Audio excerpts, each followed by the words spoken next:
Welcome everyone to episode 87 here on the Proven Knowledge Podcast. This is the Creator Series. Today I had another really incredible rapper, a good friend of the show, JordanE420. You might know him from the collab project I did with J-Trey called The Odyssey, which was a very awesome experience. I've talked about that in the past, how that came together pretty organically. Jordan also works with LuiKang and OGKushCloud, who were both on this show before. So it's really cool to finally get him on this show and get to know a little bit more about him. He's been between Baltimore and Denver and a lot of other places. And he talks about how he's eventually going to be moving out to Arizona. I don't know if that's going to be permanent or, short term or whatever, but he's trying to do some more shows out there and everything. So I think that's pretty cool. But he called me from Denver this week and we talked about pretty much his view of, being underground versus being mainstream, essentially. And I think I enjoyed his take on how underground artists really have, they can really carve their own lane more than someone that's signed or someone that's really mainstream and a lot more people know them. We talk about, how just having a core fan base can really benefit you. You really don't need to be known by millions and billions of people as long as you have really loyal fans that enjoy your music and everything. And what I love most about Jordan is that he's just very consistent with his releases and he's always putting out some new concepts, some new collabs and everything. The same way that LuiKang and OGKushCloud are. I think that's why they tend to collab a lot, because they all just have that work ethic that I really get inspired by myself. And I feel like, every time I see these guys put things out, I kind of got to, up my game a little bit and everything. And, Jordan's just an incredible MC. And I really love that he's just very passionate about what he does, and he talks about, if he eventually loses that, he's just going to not do it anymore, and it's that simple.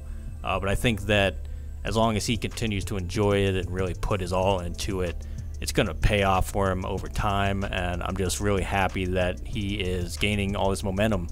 So I hope you guys enjoy this episode, and without further ado, let's get right into it. All right, welcome everyone to episode 87 here on the Proven Knowledge Podcast. This is the Creator Series. Today I have another really dope MC, a good friend of mine, good friend of LuiKang, good friend of OGKushCloud and J-Trey, all who have been on the show before. This guy's a really consistent artist. I love the work ethic and I love what he puts out. JordanE420, how are you, man? I'm doing good. How are you doing? Doing great. And like I said, I think this is long overdue, man, because you're like the last piece of that puzzle that I had to get on this show out of that whole group of guys you work with and everything. And I love all the stuff you guys are doing. And I'm happy to have you here, man. And so basically to start it off, we just have the guests give a little bit of background, how you got into music, how long you've been doing it, where you're from, all that good stuff. Yeah, no doubt. Yeah, I appreciate you having me on. It's overdue for sure. Glad I can be on it. Yeah, for music, man, I've always been a big fan of it, like most people. Always just listening to underground shit. A lot of the legends, and just growing up around music too. As far as rap, I didn't think I'd be doing rap because I started out listening to a lot of different types of music, like rock and just all kinds of shit, instrumental shit, guitar shit. And then it was till about like somewhere in high school, maybe like 2010, 2011 is when I started getting into hip hop more. Because before that, it was more, I always liked it, but I didn't really absorb the music the same way until it got to a certain age. So, and then me wanting to rap, that was a whole other thing. That didn't come until like 10 years later. But, just a lot of inspiration got me started, because just hearing how the underground, can just create their own lane and just make where you can literally talk about anything you want. You know what I'm saying? There's nobody's saying you have to rap about this. There's no rules to this shit. And once I kind of figured that out, and I saw kind of how some people were maneuvering in the game, I was just like, fuck it. Like, I always loved music, just even reciting the lyrics while I'm bumping it and smoking and all that. One day I met this dude. I was at Whole Foods, getting something very organic. And I ran into this dude who raps. He was from Denver. It was my first time out here. And he was showing me some of his stuff that he did, and I was just like, man, like, that was the first time I had met somebody who was actually doing something with it, you know, instead of just listening and being like, yeah, he's all the way up there. But it was at that moment that I was like, shit, well, he knew this producer we started rocking with out in Denver too, and we just started fucking around at beats, you know, and having fun doing it. It wasn't something we were even trying to go anywhere with at the time. We were just having fun. Like, my very first EP was called Just Having Fun. And you can't even find it now. I took it down because, you know, that was like just a little fun thing I did. I didn't even think I was going anywhere with it. So, but yeah, so I started doing that, and then all of a sudden I found out about Hunger Force in 2019. And he's another producer, and he started inspiring me with his beats just to rap. So I started buying beats from Hunger Force, putting together little tapes and shit. And I met my homie Wolf out in L.A. And we laced a Pay Fisher beat, which is a producer for Larry June and a couple other dudes. But that was a big thing. It's called L.A. Nights, that song. But that one's out. That was probably the first hit that I'd made. So it was good, and then it just kind of went up from there. 2019, end of 2019, I dropped my first tape, Scenic Run Out. And I pretty much stayed consistent. At 2020, I had some months off. I met LuiKang out in Baltimore. We really started getting going then, too.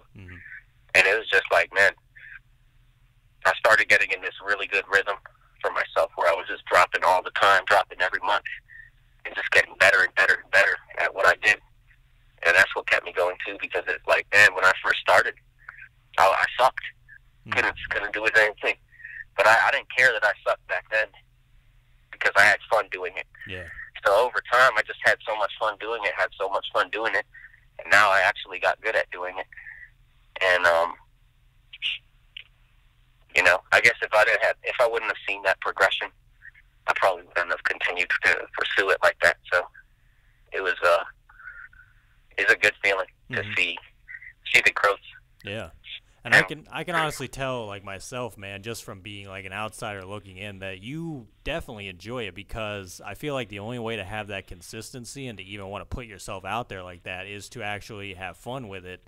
Because if you're just continuously putting things out just to do it and get attention, it's kind of like, what's the point? You know what I mean? If you don't really believe in what you're doing and everything, it's never going to work anyway. So I think for you, because we've known each other for over a year now, so it's like, I see you putting out all this music, and it's really up to par and up to quality and everything, and I can tell you're having fun with, like, the concepts, and you do these collab projects and these collab songs, and you're just doing what you love to do. So I think it's a great thing, and I really like what you said about, like, you were kind of attracted to the underground scene, which I think a lot of people, they either don't know that is, like, a real thing, or they just look at the people up top on, like, Billboard and stuff, and they think that that's the only way to be successful.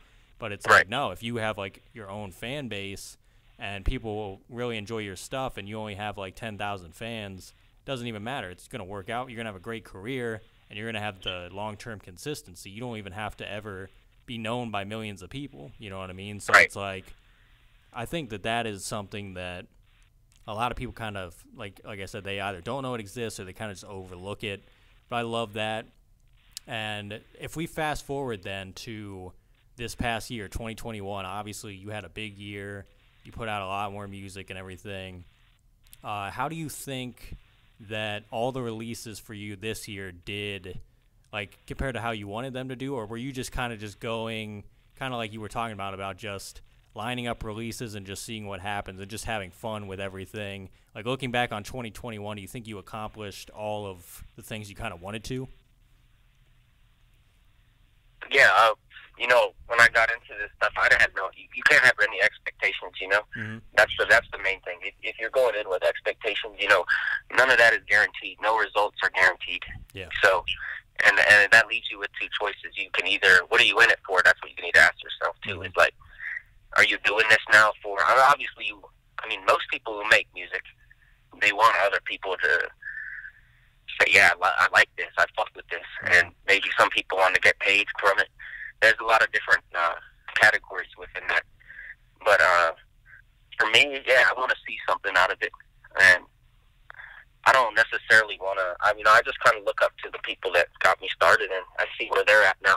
And some of them had 20,000 followers when I started, and they were responding to every comment, and now they're over 100K, and that's just motivation too, to see that, because a lot of those guys, they have like 5-6 different ways of income.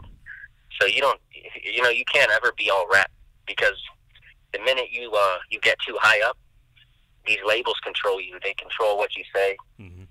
It's not genuine anymore. You're not even putting out music anymore. It's just shit that they can try to use and kind of hurt the youth even. Yeah. Because a lot of this stuff is just garbage, to be honest. And I'm not going to say that I'm some amazing person either. No, I'm saying, but I'm nowhere near the greatest. But all I'm saying is a lot of this stuff that this is the main thing I'm trying to say, is no talent really gets you to the top. Because you can look at a lot of great rappers who deserve way more props than they have. So it really comes down to selling their soul, and that's a whole other topic. That's some really deep, dark stuff that goes on. That's kind of under the scenes. And but as far as my expectations, to answer your question, I've seen progress, definitely, and like I said, that progress kind of keeps me going. So there's no expectations. I've just seen the growth. So that's definitely feels good to see that, because I'm going in expecting pretty much nothing out of this. Yeah. So. And I'd agree with that 100%, because I think that, in your mind, you want things to be a certain way, but no matter what, they're always not going to be exactly how you planned it anyway. So it's like you kind of just got to, use your best judgment and kind of just go and see what happens every day. And I love the whole thing about just seeing the progress, because especially as like independent artists, we're usually doing a lot by ourselves, or maybe we have a couple other people in our corner, but that's about it. So it's like when you get the little wins, those start to add up, you know what I mean? And you continue to just get those little wins here and there, and then you're like, wow, now I have more confidence. Like, I'm just going to keep going and keep seeing what I can do. And eventually, like long term, that's all going to pay off. It's just you have to start somewhere. I think it's always where you start is the hardest part, because you're like, I can't see any results and I don't know how to get there. But then when you slowly build it up and just keep climbing the mountain, you know what I mean? It just it all pays off in the end. So I really definitely see what you're saying with that, for sure. The dope underground guys take forever. Yeah. Like even Benny the Butcher, like nobody wanted to pay him any money. He was rapping for like 10 years, putting good, decent shit out, and it wasn't until he was 35 that he really started. So that just goes to show you, like what you said, you never know when the work you put in is going to pay off. So until you give up, there's more hope. Yeah, exactly. And I also love, because it's interesting, because Benny actually just signed his first actual deal. But I love what he said when he signed the deal. He was like, I was never going to sign a deal unless it was right for me and my situation. I'm not going to just sign a deal because I want to be looked at by people like, oh, he signed a deal. He's like, no, I made sure that all the chips were on my side of the table, and I can still dictate my career the way I want to. It's more of a partnership than anything, you know what I mean? So it's like, that's another big thing that I think a lot of people don't understand. They're such in a hurry to get things rolling and be looked at a certain way and taken seriously by whoever. It's like, you really got to look at this long term and be like, do I really want to be in here for this long? And if I do, I got to make sure that everything is right for my situation and the people around me and everything, and take care of that and really nurture that. You know what I mean? Nowadays, people got their soul in their hand, running around trying to find someone to take it. Yeah, it's like, it's crazy. It's not how it used to be. I mean, they've really. It just goes to show the turn. They're starting to turn us more and more. It's pretty scary right now, the world, when you look at it. Yeah.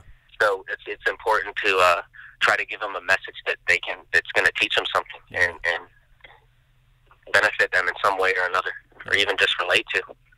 Exactly. And I feel like with the access of more information to people, it's like it could go really good or it could go really bad. So I think we have a responsibility to be like, hopefully we can steer people in a good direction. You know what I mean? Because we know this type of thing. Definitely. Yeah. So yeah, love that.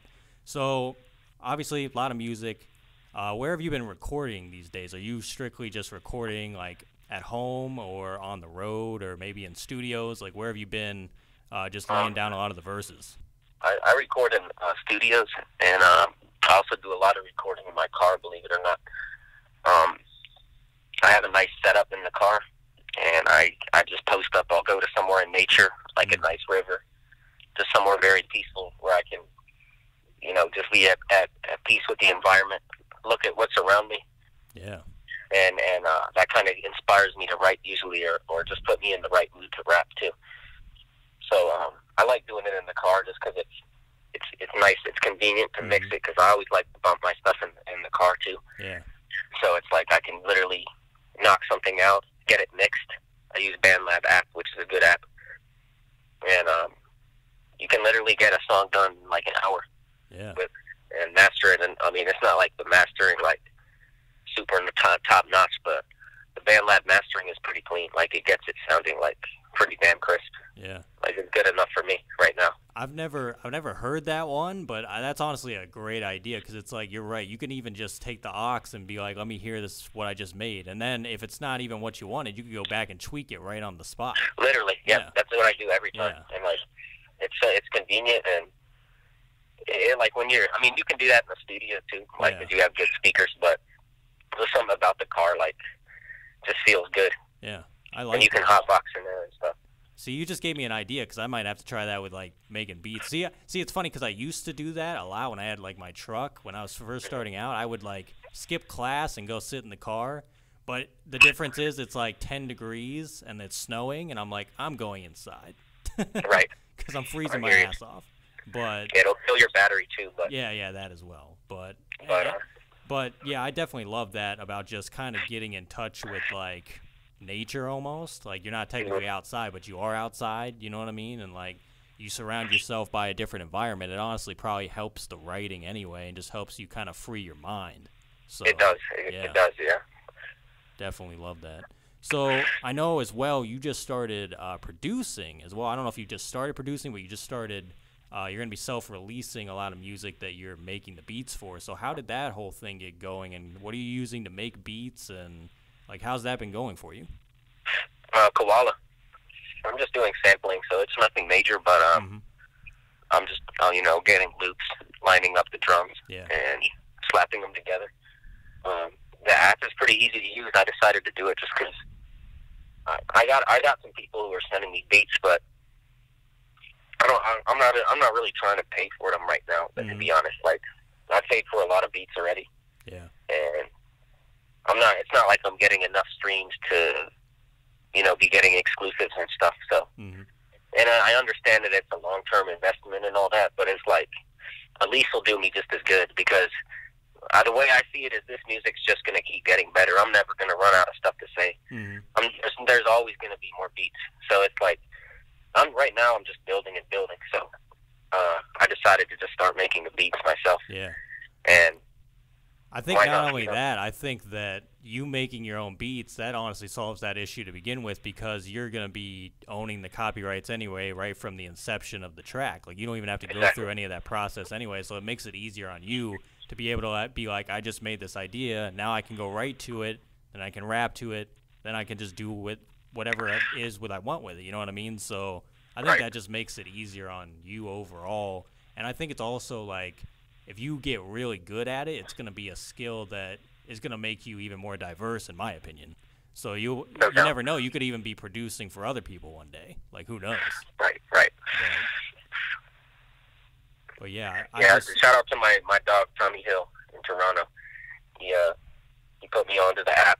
He's one of my producers. He's not on social media, because he literally just works with our group, and that's what makes him even more unique, because we just literally talk through Telegram. That's the only social media he has.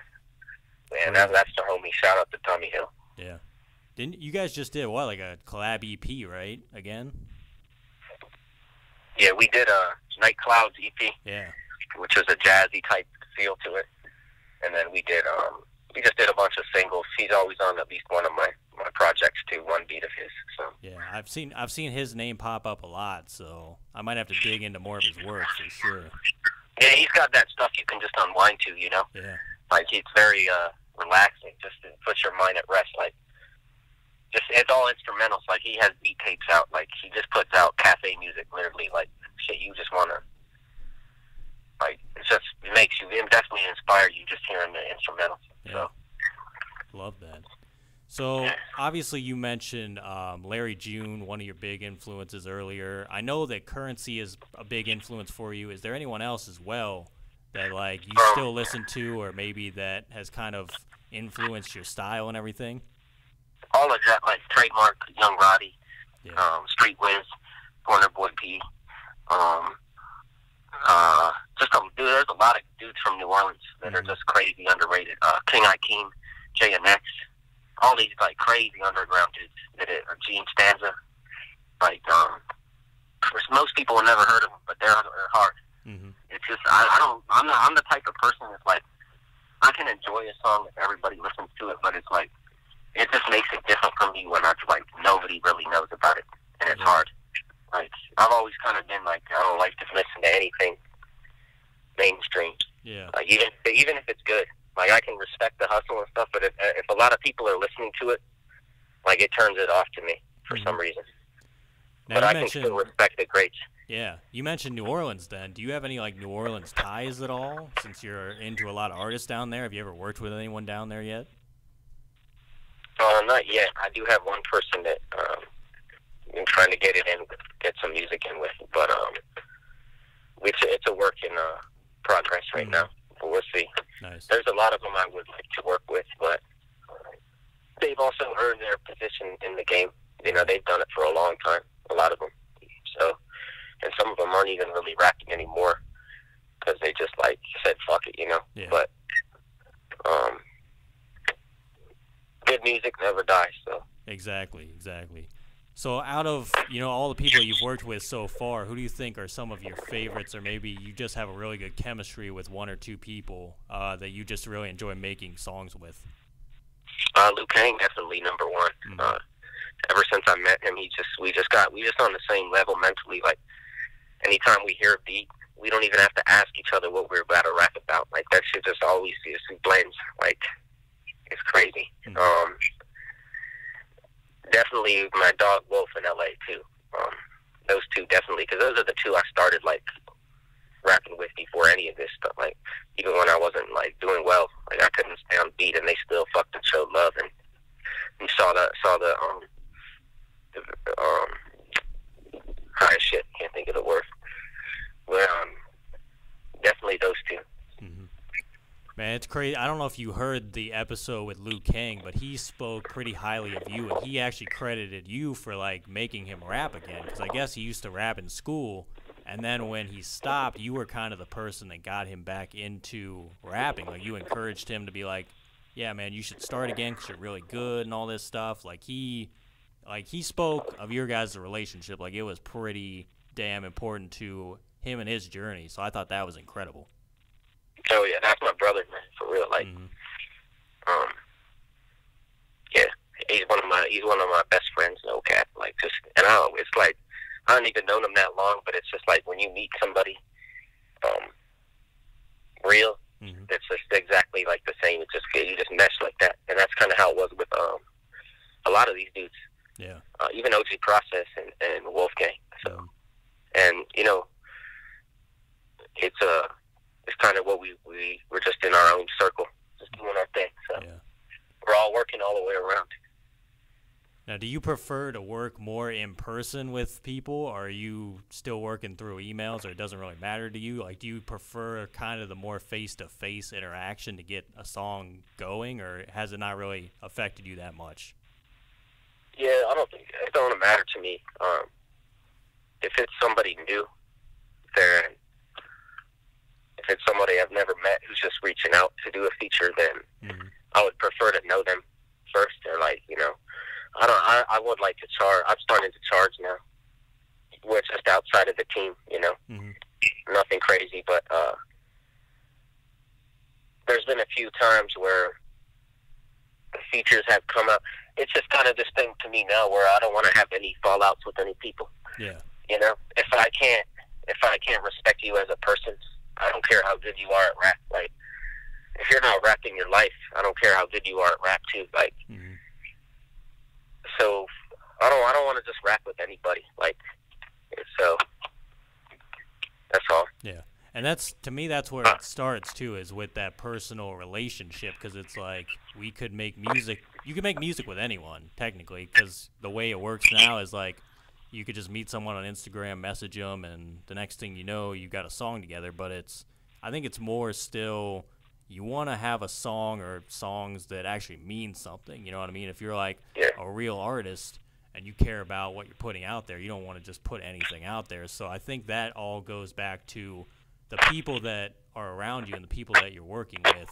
They kind of have to be on your same like frequency a little bit. You know what I mean? And I totally it's not, everybody's not gonna sound good together. Like he might be rapping about a whole nother topic, and that's kind of what ended up happening even with my homeboy here in Denver. He was rapping about a lot of way different shit that he had been through. I mean, he was rapping his life, and it was real, but it was just nothing that I could relate to. Yeah.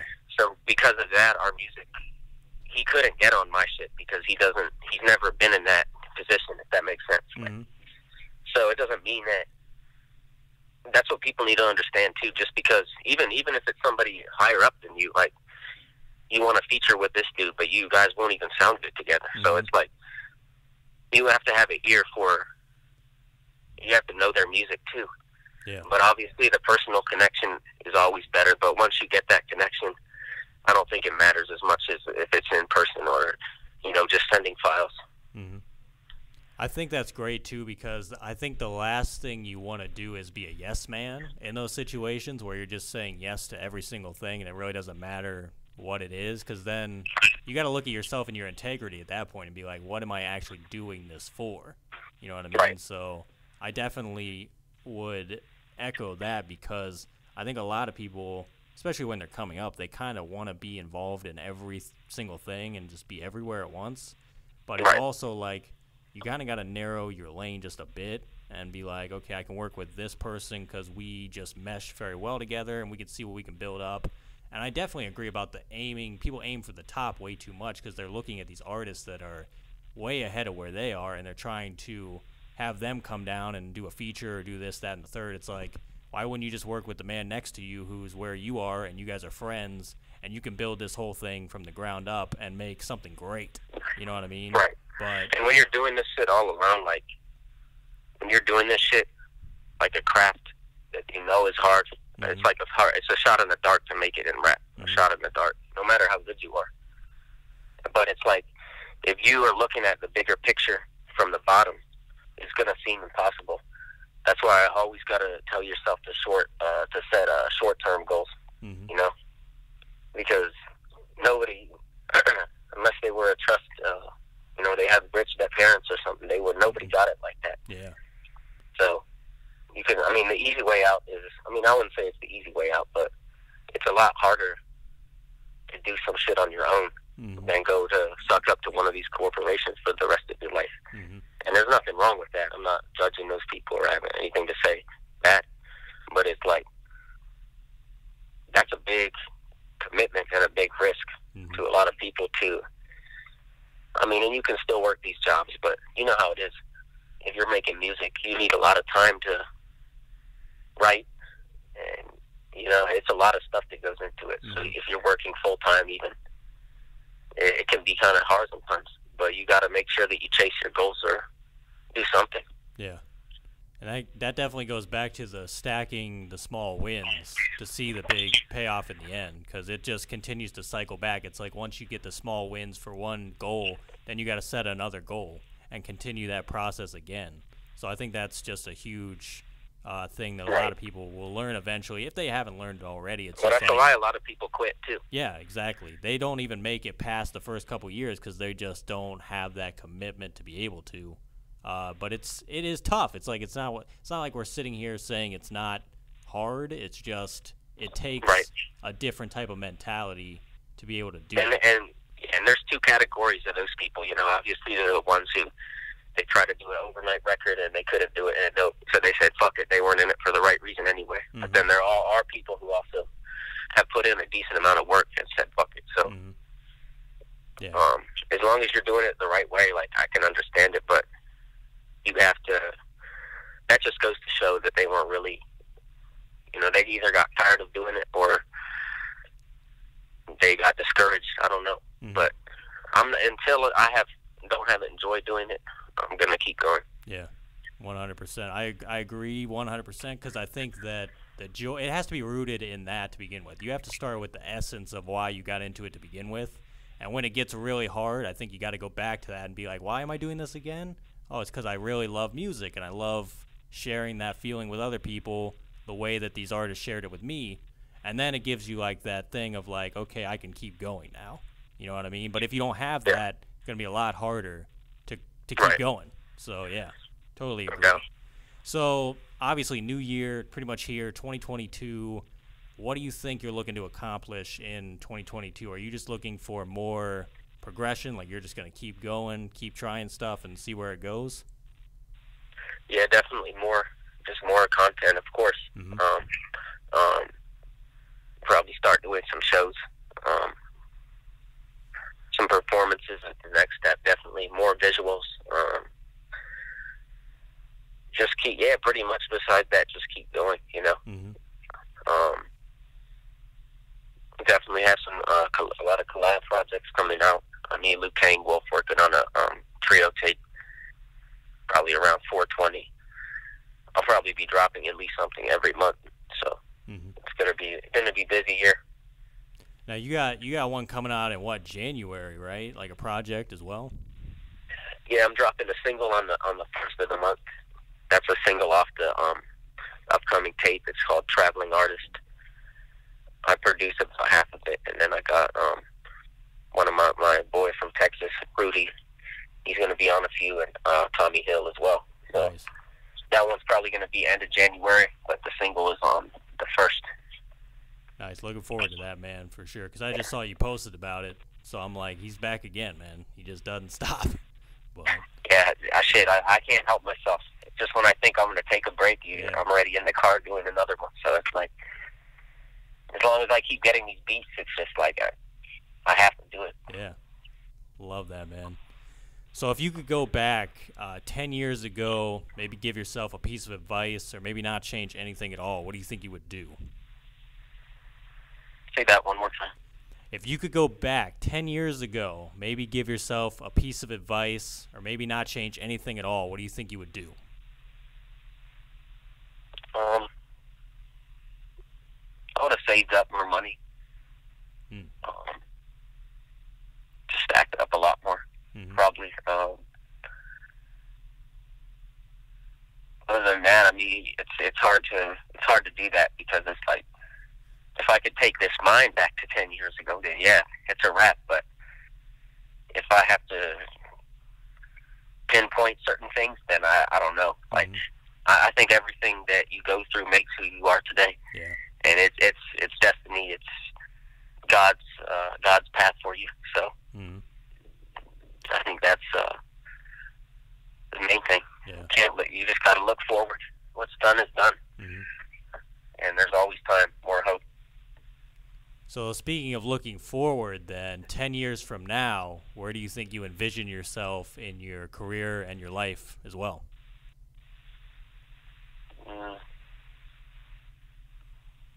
I think I'll be in heaven by then. I don't know if we'll last that long. It's looking pretty dark. If I had to guess, I would think that I think there'll be a new Earth by then. But if I mean, that's just in my opinion, but if we're still here, I hope to be thousands songs out and just touring all the time. Local shows though, I don't ever want to go to big venues. I want to perform at like cafes and shit. Yeah. Somewhere really out the way. I don't want to get shot. Now, are you going to be doing this stuff in like Denver then, or? Well, I'm about to be moving to Arizona. Okay. So I'm in Denver now, but I'm going to be out to Arizona in February. I'm going to be playing out there, so I might do a few before I leave, but I'm also focused on some other personal things right now too, so it might just be something it's more in the near future. Yeah. But for now, yeah, shows, just what I mean by that, like maybe like 30, 40 people. I don't even want to like have a lineup. I just want to pop up to a place, like maybe even somewhere that nobody's heard of me, and just get them on my stuff. Yeah. And because it's, you know how it is now. Everybody's getting can't trust it. Like there's just concerts now where, and I'm not saying that out of fear to like not perform, but it's like it's not really my scene either. Like I just like to be less people. I'm not a people person. Yeah. I just like to be low key. That's just my personality. But yeah, you and me, I don't even go to concerts myself. Yeah, you and me both, man. Like I definitely feel that one. It's like sometimes you just want to kind of just keep it to a minimum. You know what I mean? But no doubt. Yeah. That was like more of a pastime. The older I get, it's like just trying to move wise and just be able to breathe. Yeah, exactly. So speaking of being wiser, do you have any final words of wisdom for the listeners today? Just know that you can do anything you want. You know, whatever you put your mind to, you got to believe in yourself. No one else will believe in you. So just go for anything you want, because if you want it, it'll show. You know, whatever you want is what you put your time into. So you can accomplish whatever you want. That's all I would say. Just keep a positive mindset. Don't go into it with expectations. And find what you love to do and stick with it. Well said, bro. Well, Jordan, man, that's all I have for you today. Like I said, I appreciate you, reaching out to be on the show and everything. And like I said, I'm sorry it took so long, but hopefully we can do it again soon. Hopefully we can work again soon, man. I loved working with you on the Odyssey and everything that you guys got going on. Just keep up the consistency. Keep, just dropping songs and seeing where it goes. And I just love how you are really passionate about hip-hop and about what you're doing and the things you're putting out there. So never lose that, man, and just keep going. I appreciate you, man. I appreciate you for having me on. It's been an honor.